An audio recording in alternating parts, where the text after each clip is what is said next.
एक बार पुनः स्वागत और अभिनंदन करते हैं आपके अपने YouTube channel ultra GS classes में।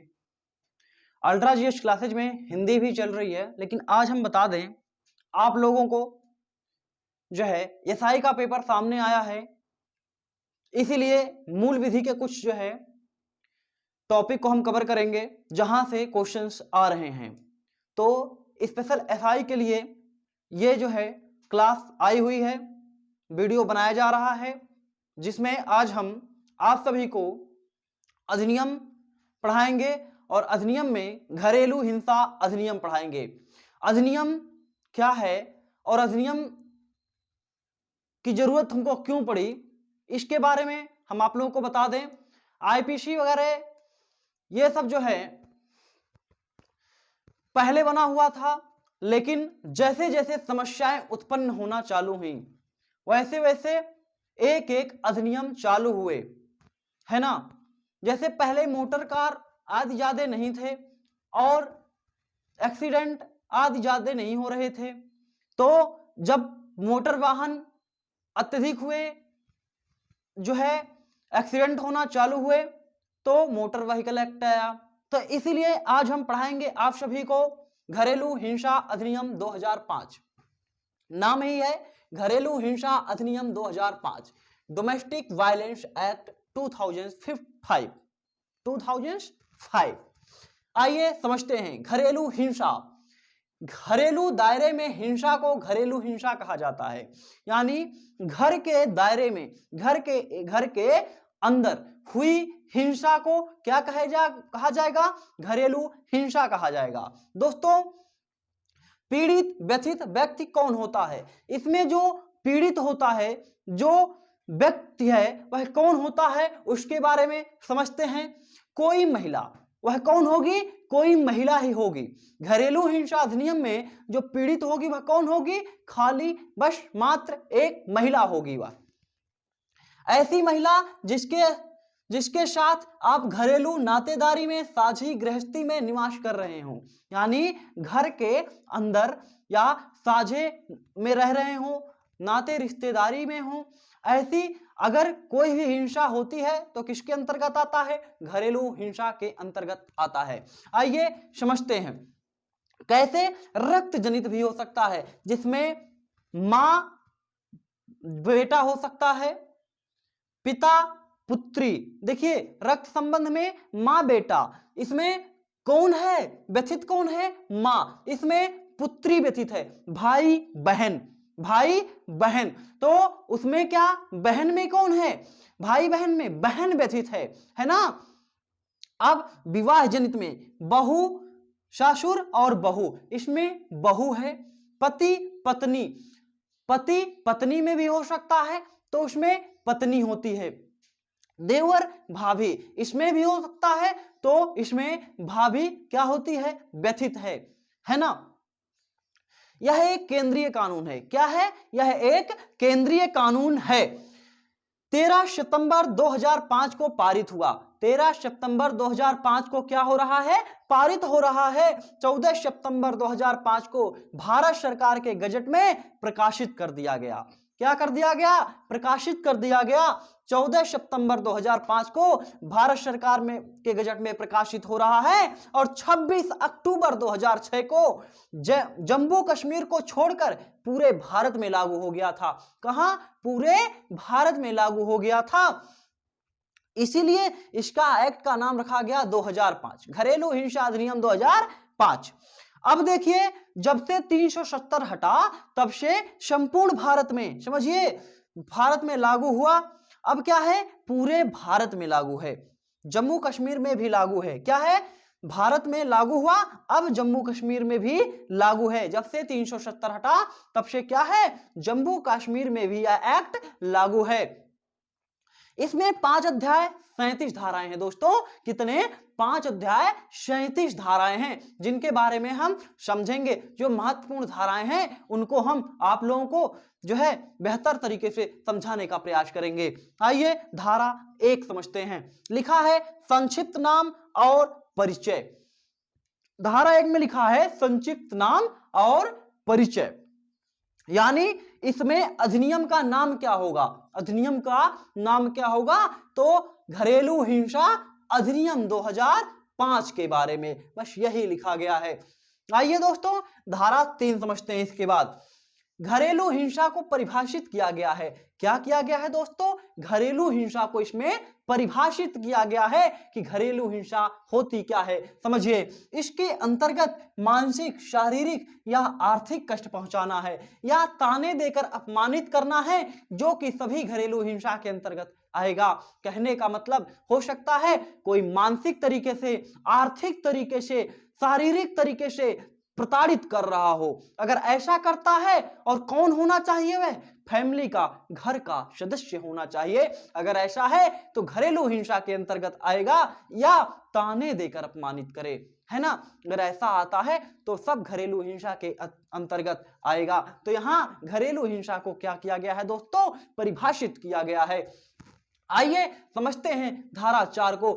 घरेलू हिंसा की सूचना, घरेलू हिंसा की सूचना किसको दिया जाएगा, तो लिखा गया है इसके अंतर्गत घरेलू हिंसा की सूचना व्यथित द्वारा। व्यथित कौन, वह महिला। व्यथित मतलब कौन, वह है महिला।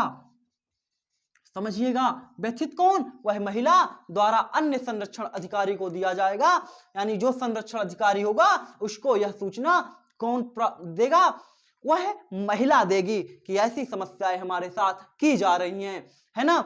उसके बाद धारा 8 संरक्षण अधिकारी की नियुक्ति। संरक्षण अधिकारी की नियुक्ति, तो देखिए इसके अंतर्गत राज्य सरकार एक जिले में स्थिति के अनुसार, एक जिले में स्थिति के अनुसार कितने भी महिला या पुरुष संरक्षण अधिकारी नियुक्त कर सकती है। उस जिले की स्थिति क्या है, उस स्थिति के अनुसार राज्य सरकार, संख्या नहीं बताया गया है, कहा गया है राज्य सरकार स्थिति के अनुसार संरक्षण अधिकारी जो होगा वह महिला भी हो सकती है, पुरुष भी हो सकता है। तो स्थिति के अनुसार वहां पर जो है संरक्षण अधिकारी की नियुक्ति की जाएगी। तो प्रश्न कैसे पूछा जा सकता है, घरेलू हिंसा अधिनियम में, घरेलू हिंसा अधिनियम में संरक्षण अधिकारी की नियुक्ति कौन करता है, तो राज्य सरकार करती है। दोस्तों कौन करता है, राज्य सरकार करती है। और यहां संख्या नहीं, वहां की स्थिति पर निर्धारण किया जाता है। चलिए धारा 11 समझते हैं, सरकार का कर्तव्य। दोस्तों सरकार का कर्तव्य क्या होता है, इसके बारे में हम आप सभी को समझाते हैं। क्या है, सरकार इस अधिनियम का प्रचार प्रसार करेगी और इससे संबंधित निर्देश जारी करेगी। कहेगी कि सरकार का काम है कि इस अधिनियम का प्रचार प्रसार लोगों को बताए, पेपर के माध्यम से, बैनर के माध्यम से, लोगों के माध्यम से बताए, और अपने अधिकारियों को निर्देश दे कि इसके बारे में सभी लोगों को जो है समझाएं और इस अधिनियम का प्रचार प्रसार करें, जिससे घरेलू हिंसा अधिनियम कम, घरेलू हिंसा कम हो। इस अधिनियम का प्रचार प्रसार करने की बात धारा 11 में कही गई है, यह सरकार का कर्तव्य होता है। आइए दोस्तों इससे आगे की धारा हम लोग समझते हैं ना। धारा 12 में क्या है, संरक्षण अधिकारी की सूचना पर मजिस्ट्रेट की कार्यवाही। जो संरक्षण अधिकारी है, जो व्यथित द्वारा संरक्षण अधिकारी को जानकारी दी गई है, अब संरक्षण अधिकारी मजिस्ट्रेट को सूचना कर रहे हैं, और अब सूचना जो है जब मिल गई तो मजिस्ट्रेट कार्यवाही क्या करेंगे उसके बारे में समझते हैं। इसके अंतर्गत संरक्षण अधिकारी द्वारा दी गई सूचना प्राप्ति के 3 दिन के अंदर, देखिए जब मजिस्ट्रेट को सूचना प्राप्ति हो रही है किसके द्वारा, संरक्षण अधिकारी के द्वारा, तो 3 दिन के अंदर प्रतिपक्षी को हाजिर करना होता है। प्रतिपक्षी मतलब जो विरोधी है उसका, जो सामने वाला प्रतिद्वंदी है, हाजिर करना होगा। करने है संरक्षण अधिकारी को निर्देश करेगा। कौन करेगा, मजिस्ट्रेट करेगा। मजिस्ट्रेट संरक्षण अधिकारी को निर्देश करेगा और कहेगा 3 दिन के अंदर क्या करिए, हाजिर करिए। अब देखिए, तथा मामले का निष्पादन 4 दिन के भीतर होगा। और जो घरेलू हिंसा अधिनियम के अंतर्गत जो मामला होगा उस मामले का पूर्णतः निष्पादन कितने दिन के अंदर, 60 दिनों के अंदर हो जाना चाहिए, है ना। आइए धारा 16 समझते हैं। क्या है, सुनवाई की प्रक्रिया। अब सुनवाई की प्रक्रिया क्या होती है, सुनवाई मजिस्ट्रेट के सामने एकांत वातावरण कमरे में होगी, क्योंकि घरेलू हिंसा अधिनियम जो है इसमें क्या होता है, जो होगा ना एकांत कमरा होगा, बंद कमरा होगा, उस बंद कमरे में मजिस्ट्रेट के सामने, है ना, पूरी कार्यवाही चलेगी। है ना, ये प्रक्रिया है। आइए धारा 18 समझते हैं। संरक्षण का आदेश, यानी कि जो महिला है, जो व्यथित है, उसका संरक्षण कैसे किया जाएगा, उसको बचाया कैसे जाएगा, उसका जो है संरक्षण किस तरीके से किया जाएगा वो लिखा गया है। इसके अंतर्गत फरियादी लाने वाले व्यक्ति यानी व्यथित यानी महिला, जो महिला है जो व्यथित है उसके बारे में कहा गया कि प्रतिरक्षी से बचाव उसके सगे संबंधी से मजिस्ट्रेट, यानी जो प्रतिरक्षी है, जो उसका विरोधी है, उससे बचाने के लिए महिला को संरक्षण दिया जाएगा, है ना। सगी संबंधी से संरक्षण का आदेश, संरक्षण का प्राप्त कराया जाएगा, यानी क्या किया जाएगा, संरक्षण प्राप्त कराया जाएगा उसके सगे संबंधी से। किसके सगे संबंधी, प्रतिरक्षी के सगे संबंधी से, और प्रतिरक्षी से उस महिला को बचाया जाएगा, है ना। आइए धारा 20 को समझते हैं। धन का आशुतोष प्राप्त करना, कहने का मतलब कि जो महिला है अगर उसको चोट लग गई है, उसके कुछ धन आदि संपत्ति सब चुरा लिए या छीन लिए या टूट गया, उसका कैसे पैसे कहां से प्राप्त होंगे, तो किसके द्वारा, प्रतिरक्षी द्वारा दिलाया जाता है। कौन दिलाता है, देखिए महिला को सभी शारीरिक चोट व आर्थिक क्षति हो या शारीरिक चोट हो की पूर्ति प्रतिरक्षी से मजिस्ट्रेट के आदेश पर कराया जाएगा। यानी मजिस्ट्रेट आदेश देंगे और कहेंगे कि जो महिला को चोट लगी है या उसके जो सामान गायब या टूट गए हैं, सब उसको पूर्ति उसकी कंप्लीट करिए और दीजिए आप। कौन देगा, विरोधी प्रतिरक्षी देगा। आइए समझते हैं धारा 22, अपमान व प्रतिकार। यह मानहानि की बात होती है। अपमान व प्रतिकार, अपने मानहानि के लिए दावा कर सकती है। इसके अंतर्गत धारा 22 के अंतर्गत महिला अपने अपमान की मानहानि का क्या कर सकती है, दावा कर सकती है न्यायालय में भी। धारा 23 में लिखा गया है मजिस्ट्रेट द्वारा एक तरफा कार्यवाही की शक्ति। मजिस्ट्रेट क्या कर सकता है, एक तरफा कार्यवाही कर सकता है। कैसे, महिला की तरफ से।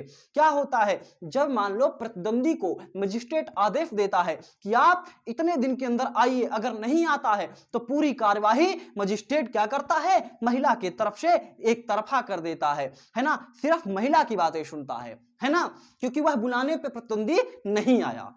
प्रतिरक्षी ना आने की वजह से क्या होता है, कार्यवाही पूरी एक तरफा हो जाती है। मजिस्ट्रेट कर देते हैं किसके, महिला के साथ, यानी किसके, व्यथित के साथ हो जाते हैं। आइए समझते हैं धारा 31 के बारे में, मजिस्ट्रेट के आदेश का उल्लंघन। अब देखिए मजिस्ट्रेट अगर कोई आदेश देते हैं, अगर उसका उल्लंघन करता है कौन, प्रतिरक्षी। बार बार मैं कहूंगा प्रतिरक्षी, क्योंकि महिला क्या है, वहां व्यथित है ना, महिला क्या है, व्यथित है ना। प्रतिरक्षी की बात बार बार होगी। अगर वह क्या करते हैं, उल्लंघन कर देते हैं मजिस्ट्रेट के किसका, आदेश का, तो क्या 1 वर्ष का कारावास या 20,000 का जुर्माना या दोनों हो सकता है, या दोनों हो सकता है। देखिए लिखा है मजिस्ट्रेट द्वारा दिए गए संरक्षण आदेश को भंग करने पर प्रतिरक्षी को दंडित किया जाएगा। इसके तहत 1 वर्ष का कारावास एवं 20,000 रुपए या दोनों से दंडित किया जाएगा। तो धारा 37 में इस कानून में संशोधन का अधिकार केंद्र सरकार को है। किसको है, केंद्र सरकार को है। यानी 37 धारा में यह लिखा गया है कि जो ये कानून है घरेलू हिंसा अधिनियम 2005, इसमें बदलाव संशोधन कौन कर सकता है, सिर्फ केंद्र सरकार कर सकती है, क्योंकि यह केंद्रीय कानून है। मैंने आप लोगों को बताया, इसमें हम लोगों ने बेहतर तरीके से समझा और महत्वपूर्ण धाराओं पर हम लोगों ने चर्चा की बेहतर तरीके से। जो आपके आने वाले पेपर, जो कि एसआई का पेपर सामने लगा हुआ है, हम लोगों के पास ज्यादा से ज्यादा 10 से 11 दिन बचे हुए हैं, और मैं आप लोगों को बता रहा हूं कि 10 से 11 दिन में महत्वपूर्ण टॉपिक मूल विधि से आप लोगों के समक्ष आएगा, जहां से मूल विधि के ज्यादा से ज्यादा क्वेश्चन आप लोगों को यहीं से मिल जाएगा।